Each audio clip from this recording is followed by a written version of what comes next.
First question, in the given figure, AB equals to 8 cm, AC 17 centimeters ఇచ్చారు. What is the length of AD? ఓకేనా, ఇది మనకు ఒక triangle ఇచ్చి AB ఇచ్చిరు, AC ఇచ్చిరు, AD అనేది ఫైండ్ చేయమంటారు. నార్మల్గా మనం ఒక ట్రయాంగిల్ ఉన్న వాల్యూని ఫైండ్ చేయడానికి మనం పైథాగరస్ థీరం అనేది యూజ్ చేస్తాం. ఓకేనా, ఇది వచ్చేసి హైపోటెన్యూస్, ఇది బేస్, ఇది ఏమో altitude.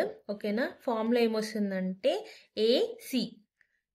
AC square is equals to base BC square plus altitude AB square. ఓకేనా, ఇది ఫార్ములా ఇక్కడ రాస్తున్నాను. మనకు క్వశ్చన్లో ఏబి అనేది 8 ఇచ్చారు, ఏడి అనేది ఫైండ్ చేయమంటారు, ఏసీ అనేది 17 ఇచ్చారు. ఓకేనా, ఇప్పుడు ఇక్కడ 8 రాసుకోండి.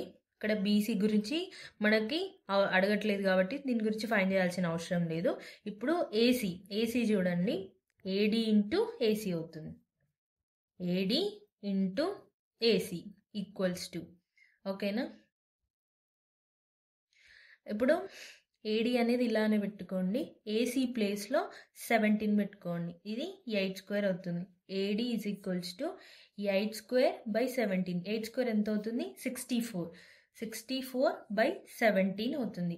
దీన్ని కట్టింగ్ చేయండి. కట్టింగ్ చేస్తే AD is equals to 3.76 centimetres. Option C is the correct answer. నేను ఇక్కడ ఈ పైథాగరస్ ఫార్ములా చెప్పి ఇక్కడ ఇది ఎందుకు చెప్పానంటే, మనకు జామెట్రీలో కొన్ని క్వశ్చన్స్ అనేవి ఇలానే అడుగుతారు.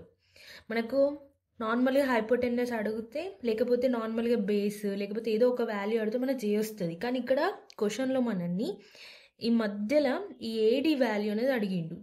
సో మనం ఇది సాల్వ్ చేయాలంటే ఈ విధానంలో సాల్వ్ చేయాలి. ఓకేనా, మీరు జామెట్రీలో ఈ పైథాగరస్ థీరంని ఎలా చేయాలో పర్ఫెక్ట్గా నేర్చుకోండి, ఎలాంటి కన్ఫ్యూజన్ కాకుండా.